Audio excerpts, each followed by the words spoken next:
Hello, fellow kids. Welcome to the first FPC Livestream.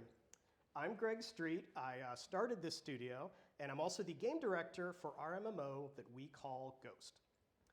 You are probably wondering what is going on. We are a remote studio, and we don't have an office space, and one of our values is to not take ourselves too seriously. So we found the most ridiculous space we could for our stream today. And I brought some of the team here to help answer your questions. So why don't you guys introduce yourself? Hey, my name's Cameron. I'm the Chief Technology Officer. That means I support the engineering team who are building the tech for the game. Thanks so much for being here with us. Hi, my name's David Kublak. I'm the art director. I support basically design, code, everything with creating content for art and design. Hey everyone, I'm Ed, UX director for Ghost, and I do everything from controls to UI to the occasional presentation, prettifying, and for my friends out there in my Sapphire Guild, if you are not watching this, you're probably loot locked next week, so enjoy. Hi, I'm Christina. I'm head of product, which means I look at things like user research and how do we build a game that gives players everything they need. Hi, I'm Shanti. I'm the head of the IP. We're making a brand new universe for this game from the ground up to support the gameplay, but also be a place that we hope you can come and enjoy for a couple decades. So very happy to be here. And hello, I'm Brian. I'm the gameplay design director.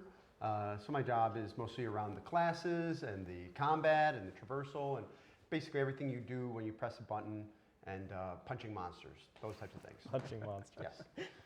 My name is Candace. I'm the content design director, which means I dabble in things like red and blue shards, the cities, raids, quests, dungeons, the open world, all that fun stuff. And I do the monsters and enemies, which you, as aforementioned, punch.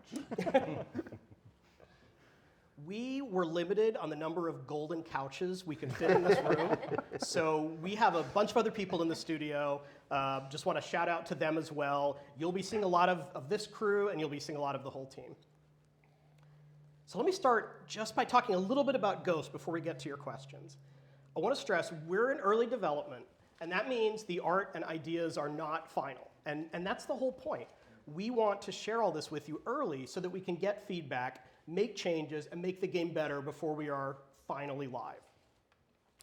We think the right way to tackle a project as big as an MMO is to be careful about where and how we innovate. We think this is a risk when you try to innovate too much. That's what leads to a MMO with a dev cycle of 10 to 15 years, and ain't nobody up here wants that.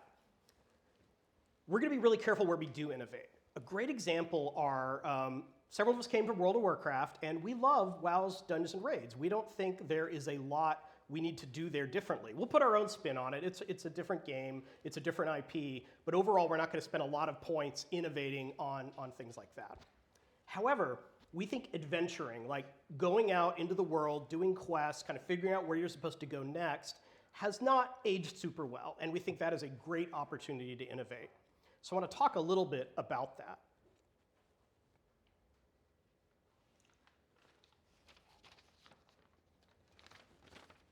So our game is set in a shattered world where players look out into the sky from a mysterious ancient city and see countless shards of broken worlds waiting to be discovered. This is some of our latest concept art for that setting, but I also want to show you how this has already evolved. When the team was first brainstorming about the world, I got excited and made my own sketch of how the shards might float above the city, and everyone teased me about it mercilessly. And so I drew it again in Photoshop where it looked tiny bit better, and we used this for our first several pitch decks.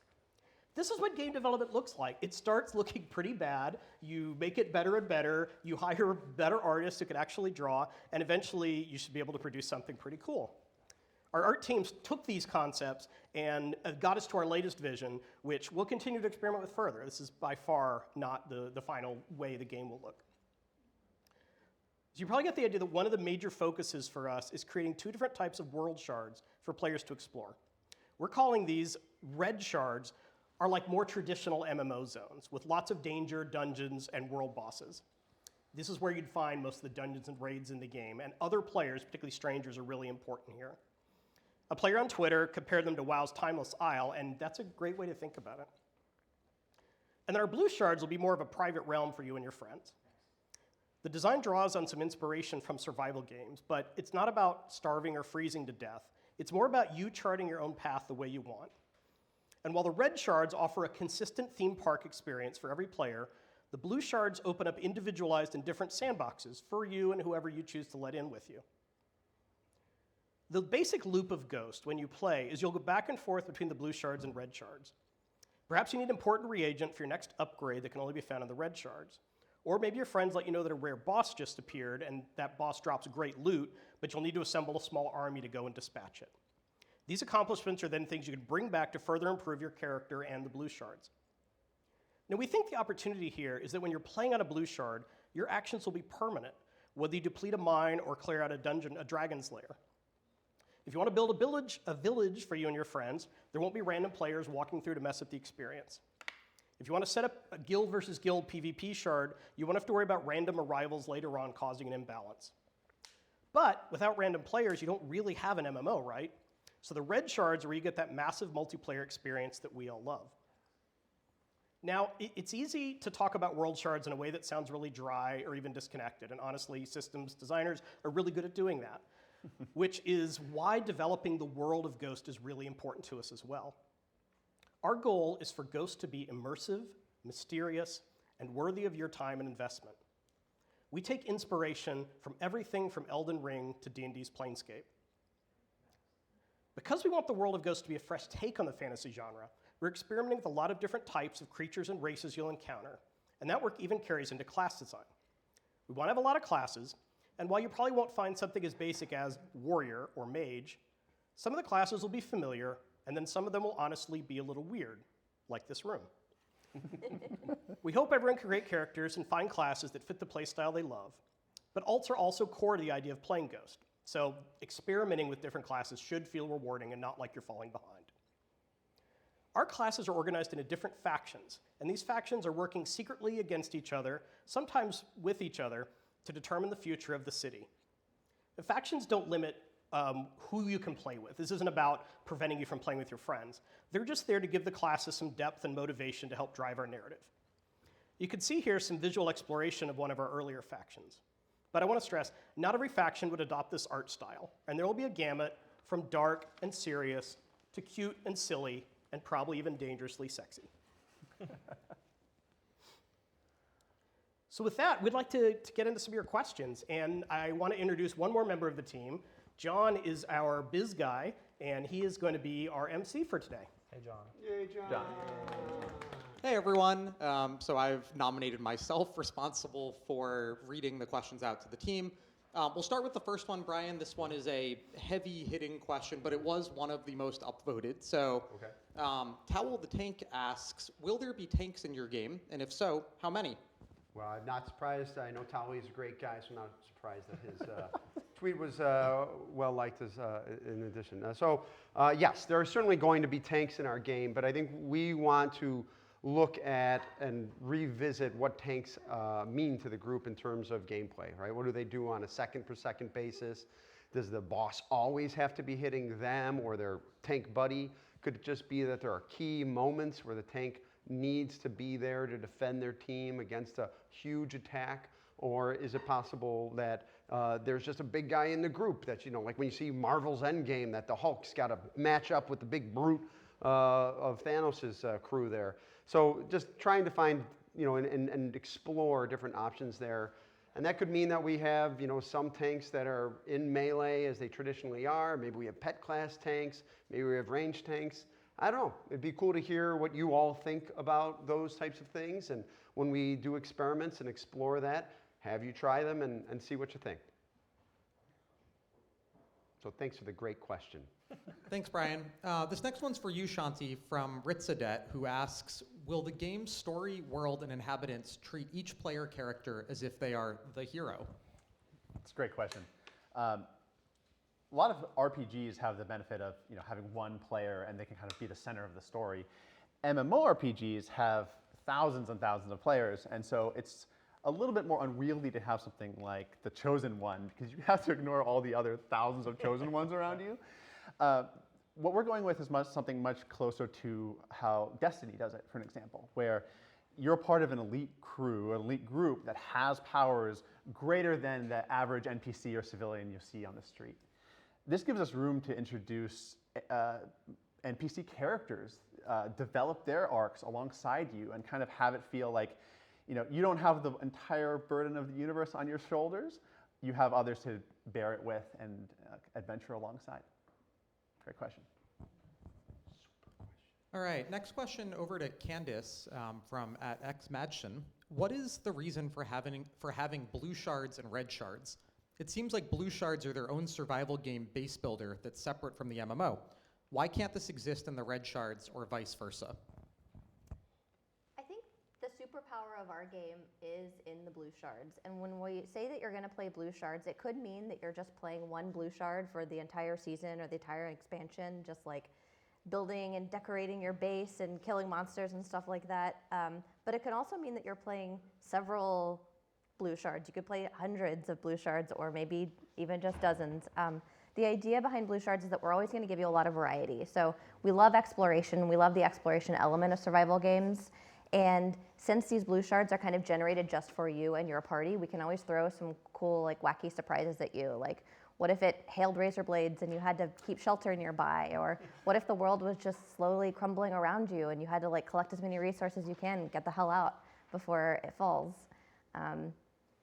So one is like the exploration angle. Two is the shared progression. We love shared progression in survival games. So things like upgrading your crafting bench so that everyone else can use that crafting bench, and like submitting your recipes to it, and like that sense of community that you really only get in survival games.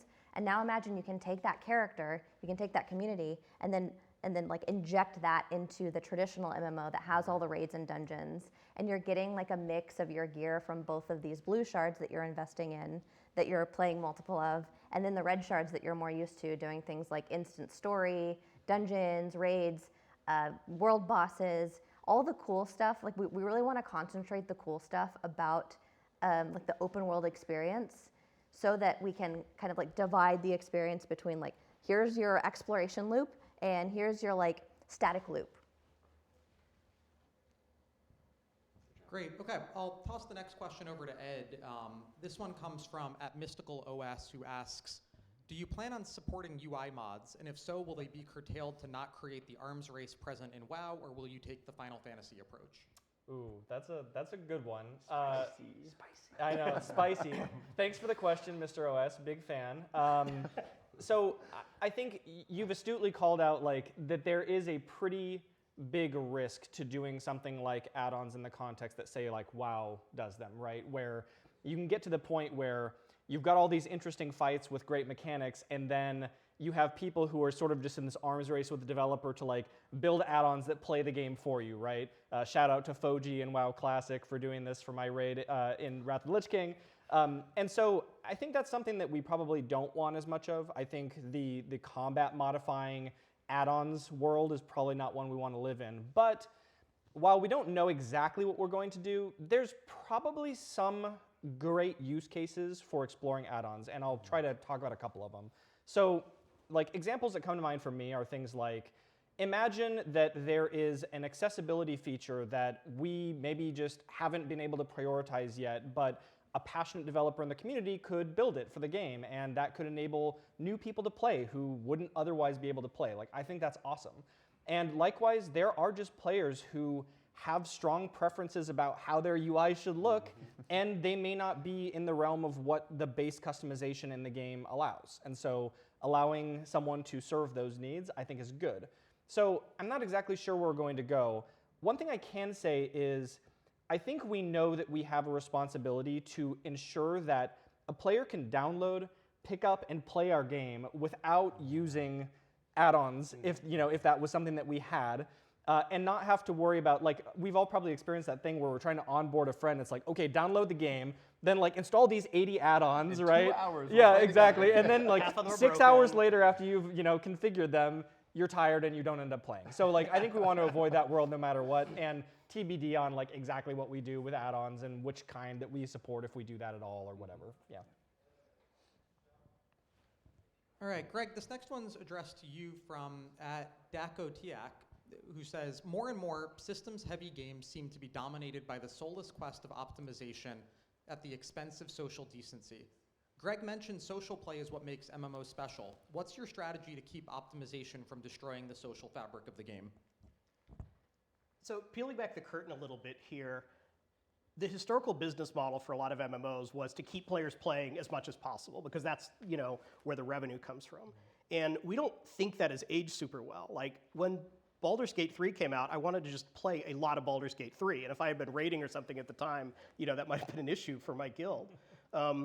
If you're a hardcore raider, like my friend Ed here, that may be fine. You may want to raid all the time. And we know that the optimization game is fun for some players. They want to try to, first you beat the boss, then you try to beat your friend's DPS. Like, we get it. And that's fine. But we really are trying to design Ghost to fit in your life. And because we're releasing the story in chapters, if you feel like you've kind of seen the end and you want to take a break for a little while, that's fine. We're not going to get mad at that. And we're going to try to make sure all the systems in the game can support that. So if you want to push blue shards, if you want to keep trying to do harder and harder raids or engage in PvP, all good, and we'll support that. But if you want to make room for other games or, God forbid, work with your family, you could do that as well. God forbid. Great. Okay, next question over to Brian. With respect to combat, the website describes targeting in such a way that it's not clear if it means tab targeting or fixed combat. Will it be real-time combat like we see in New World, Black Desert Online, and so forth, or will it be a hybrid like Guild Wars 2? I think the short answer is more of a hybrid. The long answer is that, first and foremost, our game is to be playable on the PC with a mouse and keyboard, right? We feel like there are millions of MMO players out there. They're very comfortable in that environment, and being able to click on individual targets, being able to hit tab to select them, that's something they're used to. And it's a very approachable model, right? There's a lot of people that you've been probably able to introduce to MMOs in the past, and they're very quickly able to get into the game, right? And we want that. We want, one of the most important things about playing this game is playing with your friends. And so part of that is making sure that it's approachable for everyone. What we also want to do, though, is we want to make sure that it can be played with a controller. And so that has certain challenges, right? And certain things we might have to do differently. And so we're exploring other ways that you would do targeting, more of like what we often call like a soft lock targeting system, where you're maybe on a controller and the right stick moves the camera, and it's basically doing tab targeting for you. It's selecting a target based on where your crosshair is looking. And then trying to add a lot of mechanics from popular action combat games that you might see, like Shadows of Mordor or even Spider-Man or Assassin's Creed. There's a lot of things they do with combos and assassinations and counters that we think we can bring into MMO combat and make it a bit more interactive and physical and interesting. So that's kind of where we're at in terms of targeting and combat at this time. Yeah, I think, you brought up controller, right? And I think, we've been exploring just on the team already, how can more fine-grained targeting work with a controller, right? Yeah. That's something that we would need to have even if we otherwise had tab targeting. So there's stuff like that I think we're already digging into, which is exciting. And I don't know, maybe we'll share it with players online or something at some point and get feedback and talk about it, because I think that'd be really fun to do. And to delve into it just a little bit more, one of the greatest challenges we've talked about is healing, right? So how are you going to heal on a controller? And so, you've been doing some really cool prototyping on that. And I think it's pretty cool. I think players will be excited about what we have, and we'll be happy to share that when we feel it's a little more refined and shippable on the App Store. Or they'll hate it. Yeah, or they'll hate it. One of the two. We'll change. Also okay. And we'll change it, yeah. All right, let's keep moving here. So over to you, Koob. A question from AnonOpinion87. What is the art direction of the game? More stylized like WoW or more realistic? Yeah, Will it be built in a way that it won't become outdated graphically with options for visual upgrades in the future? Will it be third person or isometric or something else? That is a lot of questions. This is the art style. Yeah, I'm going to start with the art style one. This is it, right? No. No, I think I think when we were going through the slideshow earlier, there was a wide range of things that we were showing, and that goes also back to some of the things that we were saying in the beginning. We are early in development. In that early development, we're exploring the boundaries of where we want to go with the look of the game. With the tone of what we're trying to do with the narrative and the IP, we know we're not going to be too stylized or cartoony, but we also know, to your point of things that end up being dated, This is a game that we want players to love and play, not just for years to come, but for decades to come. So it also won't be a game that is ultra realistic. So in this kind of like process, we'll kind of be working to refine where that actual direction is. And I think the third part of your question about the camera, I think we can lock it in that it is going to be a third-person camera, not isometric. Unless you hate it, then we'll change. Our motto. You all gotta hate it, though. As long as one person likes it, we're going with it. Chat seems happy so far with that response. So we'll, Oh, good, we'll okay. enter that and keep All right, it. we can keep our job. Thanks, Chad. Thanks, Chad. So this next question, actually, I'll cheat and ask two in one. The first is, knowing oceanic servers would be a pipe dream, in what ways will you design the game to reduce the impact of higher ping on being able to effectively play? And then a related second question, will this game have cross-server grouping for players? Can NA play with EU homies? Cam, that feels, as our resident Australian expert and CTO, that feels like a good set of questions for you.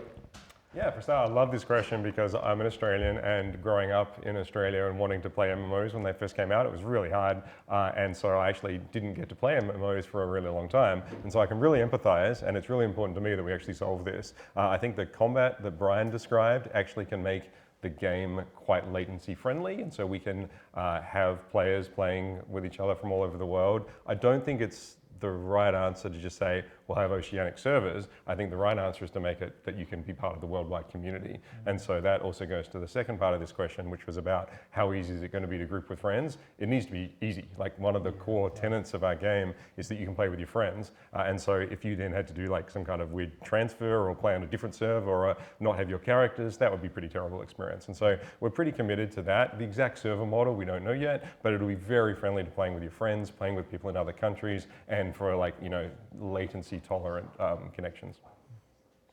I hope chat likes that answer too. Yeah. The Australians in the chat. All right, let's switch it up a bit and start taking some of the questions live from chat too. So 100 Fists asks, how do you avoid falling into the procedural generation traps that so many other games fall into? Yeah, Greg, how? 100 fists. Want me to take this one? Procedural generation like AI or just like soulless random games? Probably can't answer fast enough to make this work, but I don't know. Yeah. I'll answer it both ways. We're relying a lot on variability and random generation for our blue shards, but we take a lot more inspiration from, I mean, several of us worked on Age of Empires, which has random maps, or Civilization. Those are not procedurally generated in the sense that it's just a bunch of empty fields and maybe the field is green or maybe it's brown or maybe there's a bush. Like, we want to make sure these maps are fun to explore and that you see cool things on them and that adventuring is fun. Sometimes procedural generation creates like a soulless experience where you have a great quantity of places to explore, but none of them are that interesting. That's the exact opposite of what we're going for. We want the experience of starting a new blue shard to be really exciting because you don't know what you're going to find, and it could be very different from anything you've seen before. Yeah. Yeah, go ahead. Yeah, and also to add to that, I mean, you'll find things like side missions, you'll find things like recurring characters. We have a lot of tricks up our sleeve to make it feel like it's still one contiguous world. The other thing that we're exploring that could make it feel really cool is like giving the player a modicum of control over their blue shard. So it's not just randomly procedurally generated, this is what you get. What if you could do things like adjust the difficulty? What if you could do things like adjust the season, or even bigger things like that? Like, what if you could turn on rules that let you turn on PvP permanently and kill other players and loot their bodies? Like, we want to give you so much control over this thing that it feels like you're breaking the game. Now, does that mean that you can just crank the difficulty to easy and like get all of your gear? Probably not. We're going to control the things that you need to get, the scarcity of resources, stuff like that. That's on the red shards. But when it comes to blue shards, we really want to let you play your way, and we want to get pretty freaking radical about it. And so I don't have anything to show right now, but hopefully we get to do some more deep dives on what blue shards actually are, because I feel like we've really only scratched the surface on what we want to do with these blue shards. And so, like, yes, long story short, we hope that they don't feel soulless because you have your own spin that you can put on them, but also because the stuff that you do in your blue shards is not going to be soulless. You're going to be creating a community with your friends. You're going to be narratively, you're going to be uniting this shard with like the rest of the world. You're like saving fragments of a dying world, and there's a lot that I could talk about that we probably can't get into in the AMA. I'm very sorry, but we're very passionate about it. We have a lot of ideas, and we hope that you'll like them. And also, we're hoping that we'll get your feedback along the way. Keep Early us and often. accountable. You know, if it feels soulless, tell us. We'll change it. We won't. All right, so we heard it here first. It will not feel soulless. That's great to hear. So let's, we're just going to start rotating back and forth from live and the ones that came in from social. So a question that was submitted earlier from Woover was, really excited to see some of the crew back together again. I'm having concerns about the game being backed by NetEase. I understand the game needs to make money, obviously, but NetEase makes me think of the MTX and Diablo Immortal. Will this be similar? No. I mean, in short, we have not finalized our business model yet, but honestly, it's probably going to be something like you pay for a box or you pay for a subscription. Like, we almost certainly is not going to be like a free-to-play game with microtransactions. We might have microtransactions, but it certainly won't be pay-to-power. We decided to work with NetEase because they made this crazy offer of they want to fund us and let us kind of make whatever game we want with whatever team we want, and then they'll be there to support us along the way. So it is the most freedom I've ever had as a game developer. I've been doing this for 25 years. It's awesome, and I think that is what has allowed us to attract so many great people to work on the game. But again, love to hear feedback. Even once we start talking about the business model, that's the kind of stuff that we'd like to have. We want players to feel good about spending money. Great. Next question then from Ciro in chat. You've mentioned a lot of classes. While it's obviously too early for an exact number, is there a ballpark for how many you plan to launch with? Maybe over to Brian for that? Yeah, I mean, we've talked from anywhere from 20 to 50. I think one of the things to focus on with the number of classes is that playing the game, we expect you to play a bunch of different classes. And so there may not be as much depth in terms of customization and taking a single class into 3 to 4 different directions. But it's more going to be that, this class, it's very easy for my rat catcher to not look like Greg's rat catcher. There it is. And for us to have some choices in how we catch our rats, but not necessarily that the rat catcher can do 4 different roles and there's talent choices for all of them. So I think in that respect, we're going to see, but then, we could really go deep on the rat catcher fantasy because we only have to say this is what rat catchers do, right? And so I think that's part of what we're talking about here. So yeah, something in the 20 to 50 space is what we've been throwing around. Rat sold on catchers, rat catcher, yeah. rat catchers, by the way, is it's like a joke on our team, but Is don't it be a joke? surprised. Don't be surprised if you see it. Yes. It is too We late say now. we won a lot of classes. No, it's out there. It's out Brian, there. there are- The one thing is with having lots of classes. Sure, it's not going to be like rat catchers our only class, but Yeah. part of it is yes, we're going to have as Greg alluded to in the opening, we're going to have those traditional things that you want to be. There's some guy who wants to be bare-chested with a big sword, running around smacking things, and wants somebody to be. Bajira? Yes, exactly. Yeah, Bajira will. Maybe if he's out there now, and sure, there'll be somebody in a long robe. Who wants to cast spells, and we'll have roles or classes for those type of people who want that fantasy, but we also want to do weird stuff. Yeah. So, yeah. And I actually might be worth mentioning the bit of the controversial point that we don't want all classes to be able to do everything in the game. Right. The game will end up feeling homogenized if we have 50 classes that all do the same stuff. And so we're looking into putting time and energy and effort into classifying people as certain kinds of DPS roles. Are you a 2-target sustained? Are you a multi-daughter? And really making those classes feel really special. And if we have that in mind from the beginning, we can do things like make sure that our raids and our dungeons and our world has a good enough spread of those kind of DPS profiled necessities that it's not just that, oh, these mages are the best because they can also do instant burst and they can AoE. There's going to be a good mix of encounters that are going to call for those different DPS profiles, so you can always feel good. And honestly, even if you don't feel good, it should be really freaking easy to play an alt. And so maybe it's not unheard of that you can just swap to your alt in the middle of a raid. I mean, we really want to reinvent Yeah, let's try it. what alts feel like. I think many of us have suffered in games where we want to play alts, but there just isn't the systems and the support to make it feel like it's a good use of your time. And so from day one, we talked about how can we make alts feel good in our game and make it feel like an organic, natural thing you can opt into to try a lot of different classes. Yep. If you want Ratcatcher, get in the comments. Yes, yeah. Upvote the rat catcher. You definitely won't be an elf rat catcher. Uh-oh. Is that the Spoilers. next question? That's actually a great question, transition, Candace. And the good news, you all can't see this, but we have people theory crafting their rat catchers now. Someone named Awesome. theirs Charlie. I love it. Yep. Yep. So Hey, we have a name. it's going to happen now. Yeah, I'm sure the Discord is up already. So, Shanti, I think Candace's comment is a good question. We have not launched our game. We've not shown gameplay yet, but at Nary 5th is perhaps the first player that we've already lost. They write, "No elves. You can't do this to me." Do you have a response? So we want to develop this game with players from day one. It's why we're all sitting here, cracking jokes and trying our best not to spoil anything. Over the coming years, we will say things that aren't clear. We'll try features that end up not working out. And that's just kind of the part of the journey that we want to take you upon. So in the spirit of that, let me clarify the elves comment, because this is one of the first things we heard was players who were like, but I love elves. We do too, actually. I can't remember the last game I played a human in, if there's any other option to play other races.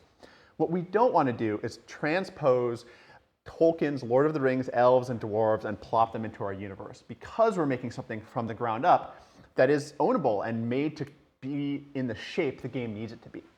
So we're going to have some great races. They're going to call back to a lot of the fantasies and the reasons people like elves, like dwarves, but they're going to have our spin on it and be ownable for our IP in a way that we think you're really, really going to like.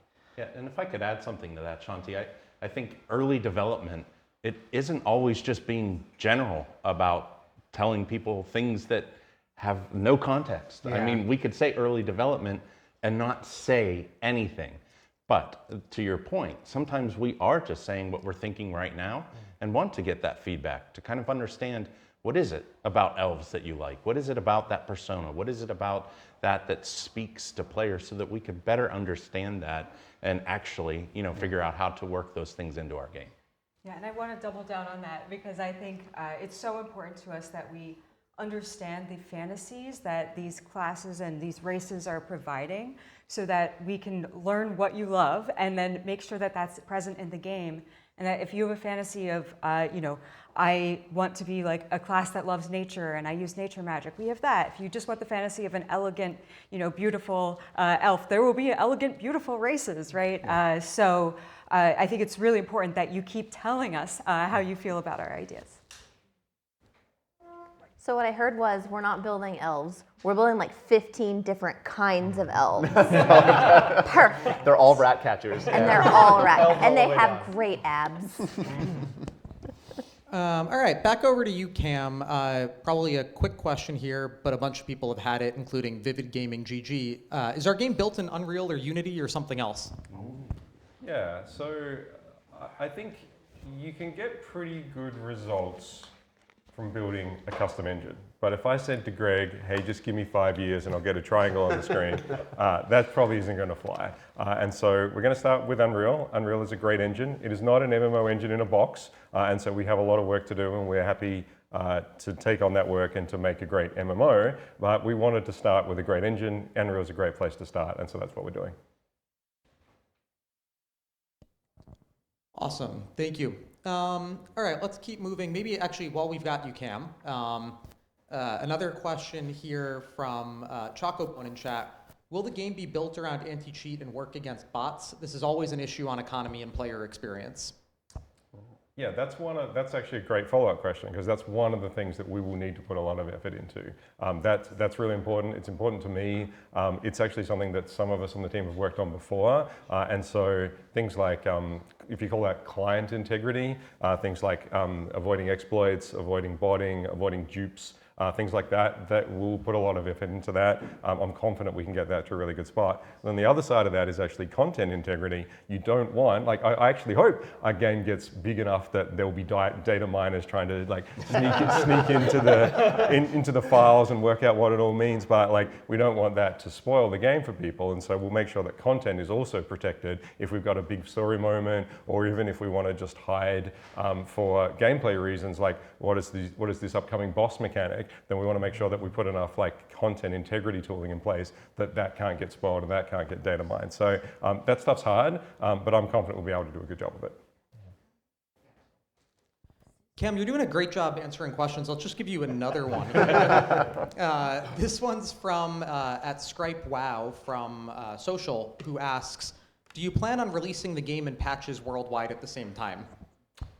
So short answer, yes. I think we want a worldwide community, and it's just better if everyone gets the same content at the same time. And so that is our aspiration. That's what we want to do. Sometimes there are practical reasons why that's difficult, different platforms, different countries, but wherever possible, we'll make sure the game and the patches are released at the same time worldwide. And same deal, you don't want to get spoiled because someone in some other country found out about the content and then you didn't even get a chance to see it and you've already heard about it. And so wherever possible, it'll be worldwide.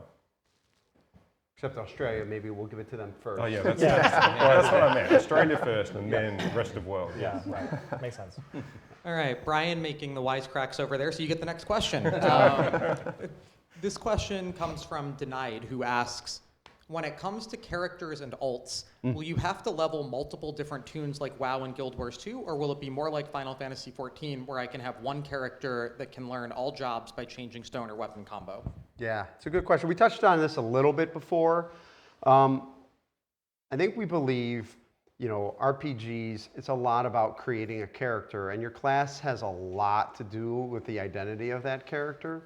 And so we do want character and the classes to be tied together. So if you create a character, it's going to be that class, and that defines it, and you can, you customize it, you make it look that way. But we also want to have this ability to progress your alts or play a lot of alts. And so your progression will probably be more about you, the player, than necessarily your individual characters. There's a balance there. It's a tricky problem to say, how much do you make time investment worthwhile so it feels like you've made this character more powerful, but at the same time is not a hindrance to you making multiple characters. So those are things we're always discussing. We're going to find pain points. We're going to hear from you on what you think makes an alt worthwhile. But yeah, our plan right now is to make characters and classes tied together, but also to make it pretty easy for you to switch classes. Yeah, we have talked about this a lot. Some of the things that we really like about the Final Fantasy model is like how easy it is to swap back and forth from classes, and how much sense it makes. Like, oh, I have this different weapon now, and now I'm this different class. There are things that we could do that are inspired in that vein, but ultimately the thing that we like the most, and the reason we chose this direction, was like, we like embodying the entire fantasy of the character within a single character, in the sense that, like, if I want to play a Scourge character, and then I want that to feel like it's in the vein of, Scourge stuff, or I want to play my Tauren character or something, and that's going to feel very different. We want to give you like the full breadth of that fantasy, and I think the best way to do that, to deliver on that, is to let you play a lot of different races, to play a lot of different like fantasies to explore. Yeah, I remember Shanti and I had some conversation about this at one point, and we were just joking around, but it was like things like, how do your characters interact with each other? Like, maybe you have a base and like you can go in and your rat catcher's doing the dishes or something. Yeah. You can like, it's like grab stuff out of their inventory or like do whatever. Like there may be creative things that we can do and explore that just make it feel overall always better to have more characters than worse, or like you're juggling things and did I do my dailies on this and whatever. So yeah. And it was actually kind of hard to say that because we're a little bit afraid of promising things that we can't deliver on, right? Like, what if we can't make 15 different races at launch, or what if we can't even make 4 different races at launch? It's what we want to do, but the reality of like the development and trying to get to ship on time and what sacrifices you make to have those kind of things put in the game. Anyways, I just want to acknowledge it's like very hard for us to say these things when we're not 100% sure, and there might be a world where we only have 1 or 2 or 3 races that ship, but letting you know what's in our head and where our philosophy is at, I think, is what's important about like opening or staying transparent about our development process and developing out in the open. So, And we have more ideas than Ratcatcher. Let me be clear. in fact, You came up with more today, or? yeah, Ratcatcher might just be our anti-cheat system, is what Cam said. That's right. So Great name it'll be for a somewhere in the game, even if you can't play it as a class. Brian, you took like a mix of W's and L's in chat for the alts versus not alts type thing. The Oh community yeah, was well fairly I'm not split. surprised. Probably the WoW players Yes. versus the Final Fantasy I players. love alts, I don't like alts. I like playing one character. And that's the thing, we understand. There are people who like making one character and playing that character only. Yeah. And so one of the things you have to make sure you're not letting happen is, well, to play this one character, I have to play lots of alts, right? I have to play lots of alts and drive it towards that one character. It's okay to say, I play this one character and it can feed my other characters. Like that's a little bit more palatable than saying, in order to make my Ratcatcher more powerful, I've got to play my Gunsmoke Ronin and my, my Swan Catcher or Swan Watcher. I don't know. That's a new one. There's a swan right there. I'm looking at a swan. There's the camera here and a swan right there. I want you all to know what is my experience right now. So where's the rat? Yeah.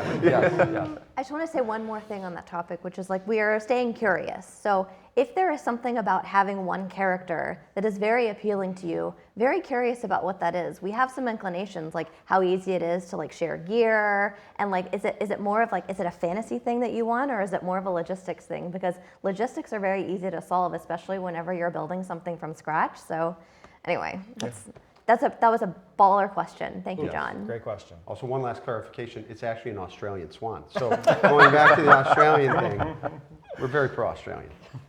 All right, Brian, while we're with you, chat is spamming this one, so we're just going to do it. Okay. Specifically for Halinka, can we get an idea about what PvP will be like?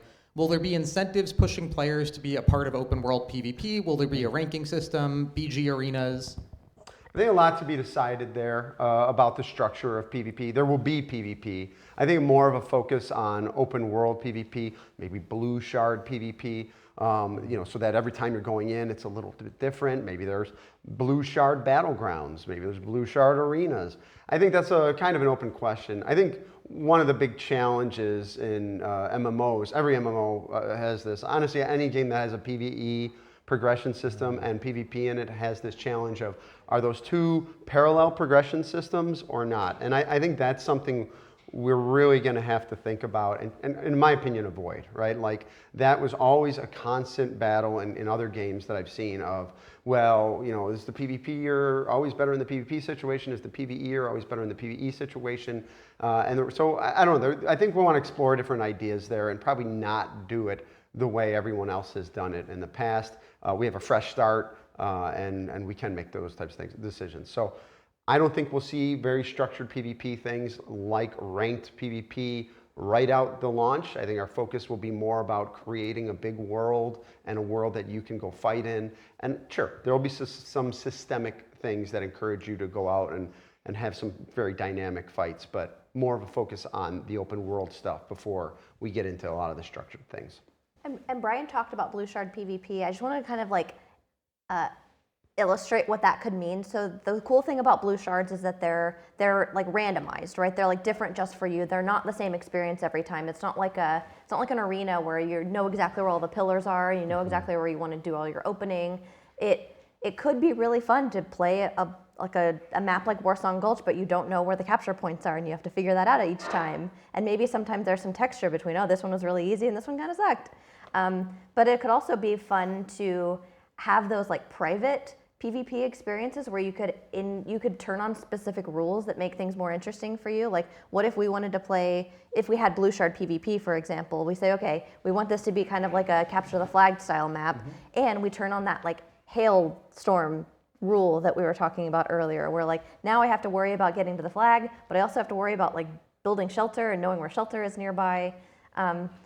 Blue shard PvP could be really, really fun, and we hope that we can deliver on that. Awesome. Next one's over to Ed. Question, I am interested in hearing more about accessibility options. The key one for me is how targeting worked. Due to how I play because of my disability, I struggle with more action-based MMOs compared to easier tab targeting ones. I know we've talked a little bit about the targeting already, but maybe Yeah. touching on our approach to accessibility.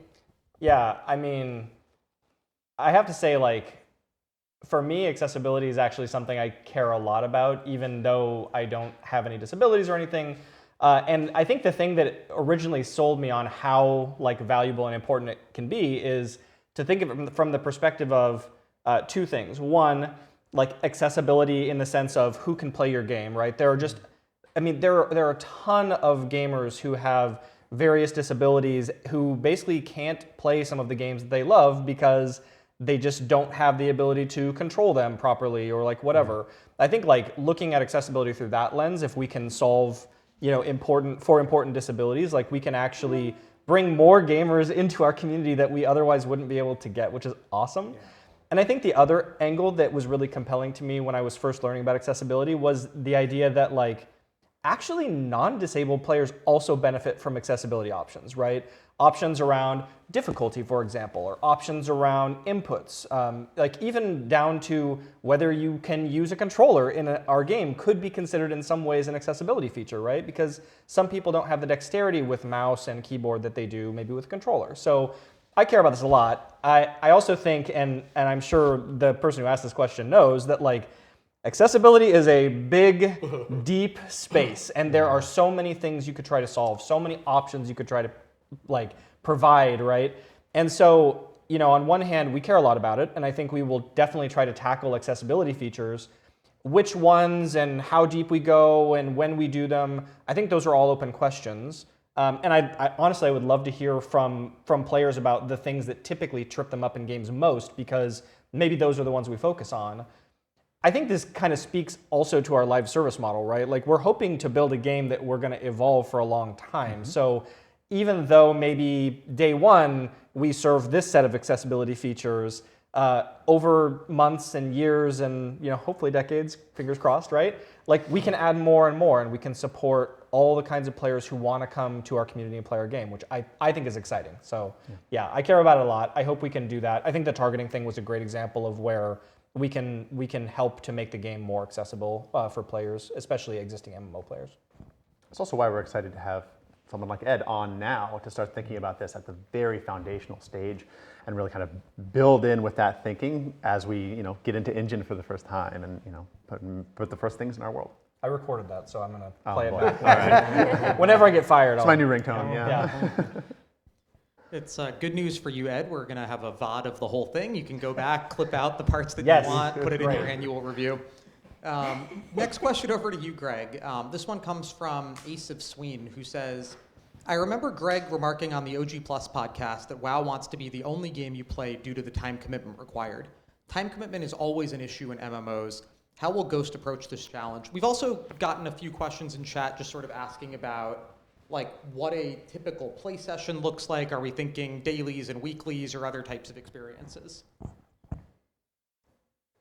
I'm hesitating to answer this because I don't want to throw, other games under the bus, but generally dailies and weeklies are kind of low quality content that are easy for developers to add. So when you need to make sure your players have plenty of things to do, you add more dailies and weeklies because it's, you can play the same quest over and over and over again till you're, really, really tired of it.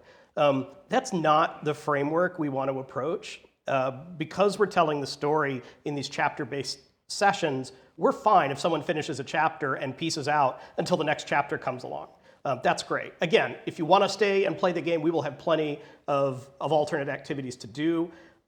We think that re-rolling and pushing blue shards is hopefully going to be really fun and have a lot of activity, and you will get rewards from it, but it should feel optional. It shouldn't feel like every day I log in and I do my 4 blue shards, then I go do my daily quest, then I do my long ass enchantment cooldown or whatever. The tricky part of answering a question like that is you don't want to send the message to the Eds of the world that oh, so you're saying your game's not going to have much to do. Yes, there will be a lot to do, but we really want it to be tailored around, as a player, how much do you want to play?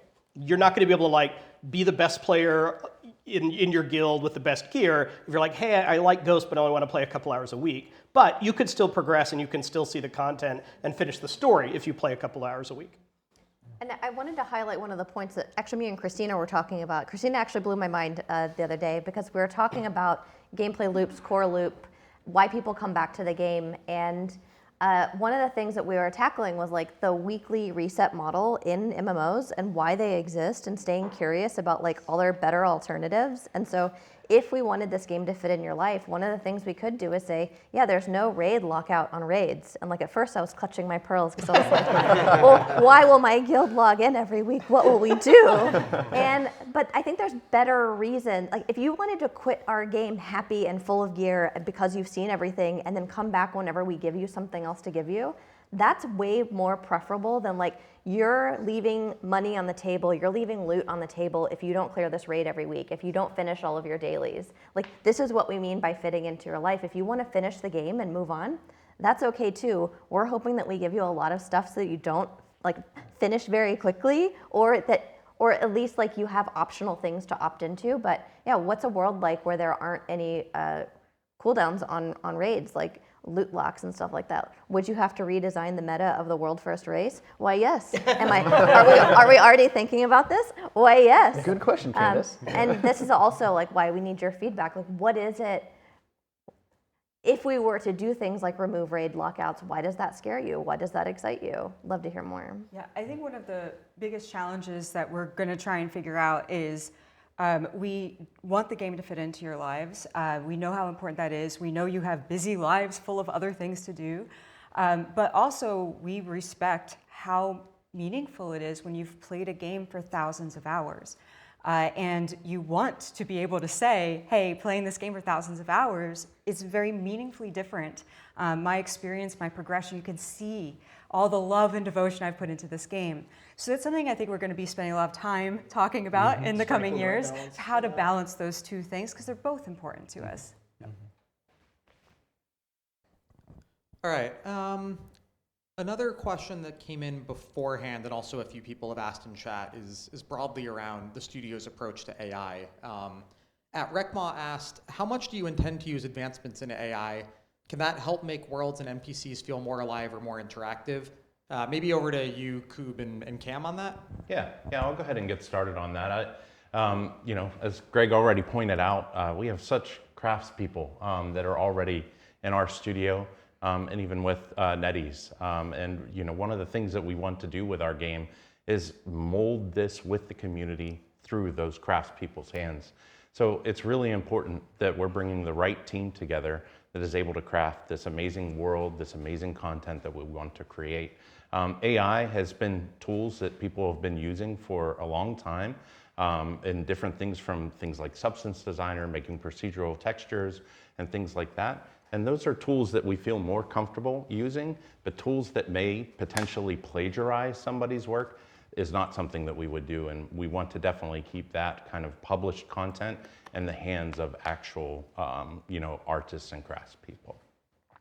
Yeah, I'll add a little bit to that as well, which is I think you did a great job covering kind of content creation workflows. Thanks, Cam. Yeah, you should keep doing a good job. You should be an art director. Yeah, that's right. But I think there's a whole other class of AI that, and specifically around machine learning, which I think is something that we could also look into. Like, here's an example. We're talking about these kind of infinitely variant blue zones. Like, what if, based on machine learning on people's actual experience, it actually feeds back into the system that generates these blue zones. And so you would use machine learning on players' fun, effectively, to feed back into what is the next blue zone, what is the next blue zone. And so that's another example where I think we can fit it in without it being the kind of, I guess more controversial or predatory AI like you described. We're not going to be one of those studios that says, look, we're only going to hire 15 people and have AI do the rest of the work. Like, we hear a lot of crazy promises about the future, and honestly, I think nobody knows, but we are going to hire a lot of great engineers and a lot of great artists and hand make a lot of our content. Greg, while we've got you, a question that's come from a few folks, including Shambits Gaming, is partnering with players is a great value to have, but what is the actual strategy here? How do you intend to partner up, and what can we expect as players? That's a great question. This is a brand new frontier. Like, many of our former employers never would have gone for something like this. So we don't have a lot of examples to follow. I think some of the indie games do a pretty good job here of saying like, look, we want feedback early on, tell us what's working, what's not working. For the most part, our strategy is going to be oversharing. And we know that's not every player's cup of tea. Some of you are probably not the ones watching the stream, but some players out there will say, you know, I want to wait until things are set in stone. I want to wait until I can play the game and see final art, and that's great. And we will make sure you know when we're at that stage. But we also think there are people who are excited to kind of come along this journey, see how the sausage is made, watch us pivot as like our ideas don't turn out as awesome as we think, and we have to do something else. We have a lot of experience on the team talking to players. There is a challenge where we're not building a game by consensus, right? We're not going to like go out and vote like, hey, what should the next class be? We'll ask for feedback. We will marry that feedback with our experience and our intuition and, you know, the actual hard numbers that you get from watching players play test. Sometimes players say they're doing one thing and in reality they're doing something else. So it's helpful to have that information. And just like everything else, this is a great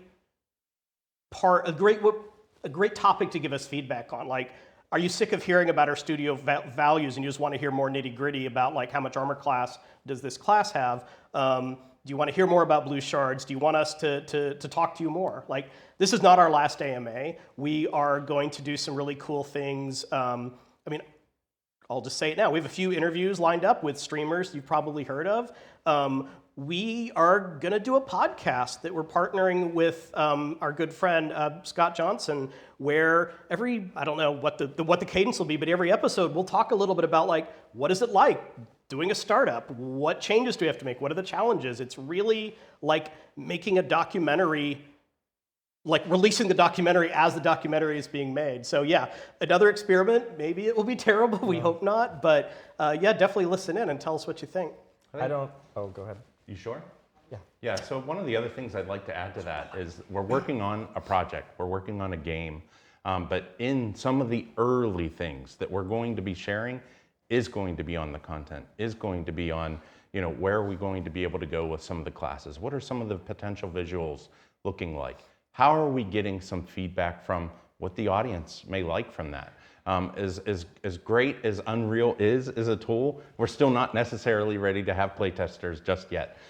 So I think in that amount of time, we will be kind of involving the community in other ways and kind of like giving them glimpses of what is behind the scenes of creating, you know, this class, or how are we differentiating these zones? And I think that those are the types of things that we're going to be wide open, you know, for feedback. And I think, as you know, Greg pointed out, the feedback is definitely for us to consider, to talk about.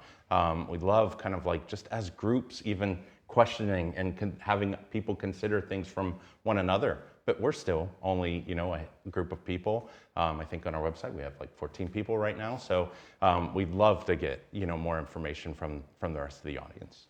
I think another one of our like strong values in the approach to partnering with players is that we understand not all players want to engage with us the same way. So we want to have lots of ways to get your feedback, get your input. So, you know, that could be, hey, we're talking to you right now, you're chatting with us, it's great. It could be, hey, we sent out some surveys. It could be play tests, it definitely will be, but more on that later. Yeah. I don't know if Greg remembers, but when I first joined Riot before coming here, I reached out to him and I was like, can we get lunch? And like, I just want to like pick your brain. And I just remember like kind of fangirling over Greg because not because, you know, he was a celebrity so or anything. smart. Yeah, he's just so smart. No, but because seeing Greg and other awesome developers across the industry engaging with players about how games are made, why we make decisions certain ways, like it helps not only excite people who are just interested in game development, which I was and became, but also helps people understand like, how did we get to the decision that we made? And like, even if it's a bad one, right? And like, it lets people give feedback in a better context. So I think, yeah, we're betting basically that there are a bunch of other players who, you know, are like little Ed, who might be interested in how the sausage is made and want to, you know, have a window into game development, and I think that'll be exciting, hopefully. I do also want to give a shout out to Ashes of Creation for developing that in the open, and I think that is a good place to start. That's like they're kind of pioneering the path when it comes to that. And the reason that they're doing it is because they're crowdfunded and they treat players as their stakeholders, right? Like, we're going to show you this update. They're going to be super out in the open. That's really cool. I think to add to that, we want to treat players not just like our stakeholders, but like our peers. We're all gamers. We're all MMO enthusiasts. I've been working on MMOs for 15 years, playing them for over 20. And so, like, that's what partnering with players means. It means treating your feedback as valuable as one of our own peers, but also treating you with the respect that you deserve as the stakeholder, as the person who's going to purchase our game. So. Cool. Next question, I'm going to cheat again and combine 2 questions here so we get more questions. Probably over to Greg. A question that was submitted was, being industry veterans, do you worry this may cloud the vision of the product with the we know better mentality that seems to stagnate development, as we've seen throughout the industry in recent years? And related to that, question that just came in chat from Paddles is, Greg mentioned a long time ago about hiring talent with no experience to see a fresher POV on game development. Do you have any news about that? Yeah, I mean, 100% this is a concern of ours. When you get industry veterans, you have a lot of experience and you know how to set up a game from scratch. It is easy to lose touch with what our players, particularly younger players, talking about these days. How do they interact with content? What kind of games are they even looking for? So, as Christina alluded to before, part of this is just talking to players, talking to younger players, talking to players from different demographics than we represent, talking to players in different countries around the world to kind of find out what's working for them. Do the current games they play, are they delivering? Is there something absent, a niche we can feel? We will do focus groups, we will talk to a lot of players, and yes, we will hire people with little to no experience. I just think that will be an awesome way to get a fresh perspective, some crazy ideas. We are not at that place yet. We are a remote studio, so we cannot offer a ton of direct mentorship.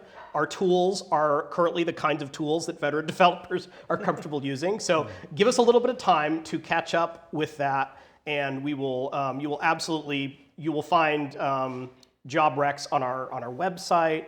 I just want to caution you that we will probably get a lot of interest in those roles. So we can't hire all of you. I would love to, but we do want to stay as a smaller studio. All right. Next question over to Shanti comes from at InnoShades, who asks, "Congrats to the team on the unveiling of the studio. On IGN, it was mentioned you want to avoid typical fantasy tropes such as orcs and elves. Do you have any other examples of tropes you want to avoid?" Dwarves, gnomes, halflings, dragonborn. Love this question. A lot of games lean on tropes because tropes are there for a reason, right? A hero overcoming some obstacles with their friends and being triumphant has been in stories for as long as humans have told stories. So we're not going to try to reinvent storytelling in game and avoid all tropes. That being said, one thing we are very excited about is the possibility of playing more in kind of the gray space between the good and the bad.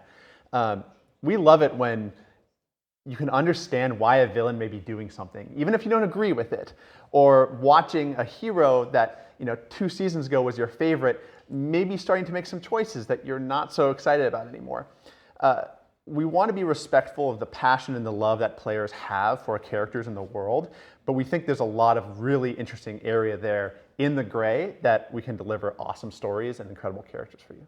Yeah, and if I were to add to that, that's what I love so much about being able to have art partnership with IP and narrative, because it really helps drive what we could do visually, with that. Already when, Art has been sharing with the team on our kind of weekly cadence of, oh, what about this? Or, Shanti will start, throwing in some designs, and then Greg's like, oh, well, he gave me the go-ahead, so here's 20 more. And I love what we are able to kind of come up with and explore.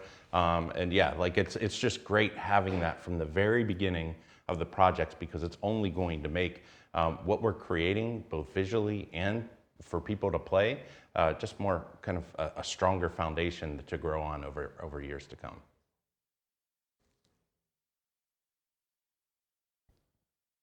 We've gotten a couple questions about sort of our approach to solo play versus group content. One of them is from Jagadorium, who says, what's your take on solo players? There are people who like existing in a shared world but have trouble finding time to filter a group of competent people to play with. Is the game built with loners in mind? Maybe over to you, Candace. Sure, yeah. I mean, some of the stuff I touched on earlier about blue shards and being able to pick your difficulty, it's definitely more solo friendly. Will I say that you'll be able to do everything in the game and kill every monster by yourself? Probably not. But blue shards are a great answer to that problem, where you can roll a new blue shard, do as much stuff as you can, kill the bosses that you can kill, but then when it starts getting too rowdy, just dump it down the toilet, start the next one. Don't dump it down.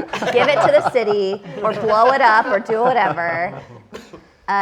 So I think blue shards give us a lot of access there, but also, like I had mentioned before, the red zones that we're going to do should be concentrated in just the things that only a big, like, contiguous open world can provide in an MMO. So things, Greg had mentioned, it's kind of like Timeless Isle if you ever played World of Warcraft, but the idea there is, like, there's always something to do, there's something you can jump in on, and you're always welcome whenever you do it. So things like world bosses that are rotating left and right. There's things like treasures to find. And so, yeah, I think that touching on both blue shards and red shards. Oh yeah, the other thing I wanted to mention was that we also want to explore leaderboard content, stuff like whenever you play Diablo and you say, like, well, if I think I'm the best paladin, can I do some greater rifts and find out if I really am the best paladin? And so hopefully there's a lot for you there too if you're a solo player, but definitely the game has solo in mind. Hopefully you're playing a lot of alts though, because that would be really cool. Yeah. There's something that comes to mind when I hear that question too, which is like, there are definitely players who want to play solo, which is great, right? Like, I think we've all probably been in that space where, like, I just want to, like, log in and, like, do a thing by myself, which is, I think it's awesome. Yeah, it's how you feel now, yeah.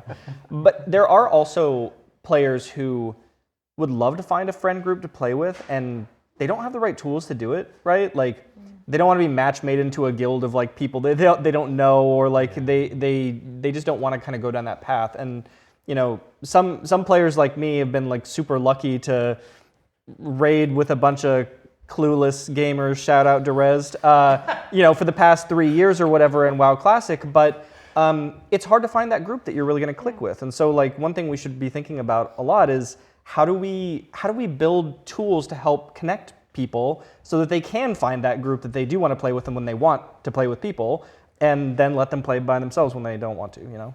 That's a great segue. Part of that actually is another superpower of the blue shards is that we can create roles within a community that don't exist in other MMOs.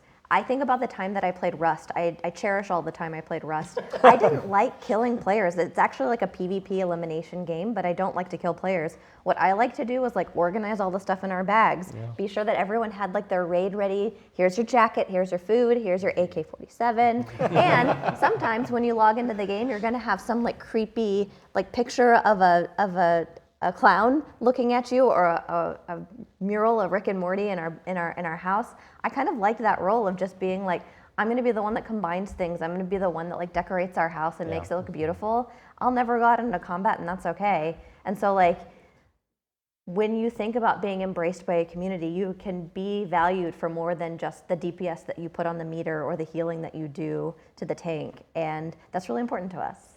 And I'll say just one more thing, and then we really will move on to another question. But also, all of those roles Candace is talking about can be asynchronous. Like, you can be the person that organizes the resources in your base. You can be the person that goes out and scouts and explores it all. So then the other people, you know, log on later that day, they find all these cool things that you discovered for them. And so in that way, you're playing solo, but you're really playing with a group. You're just not online at the same time.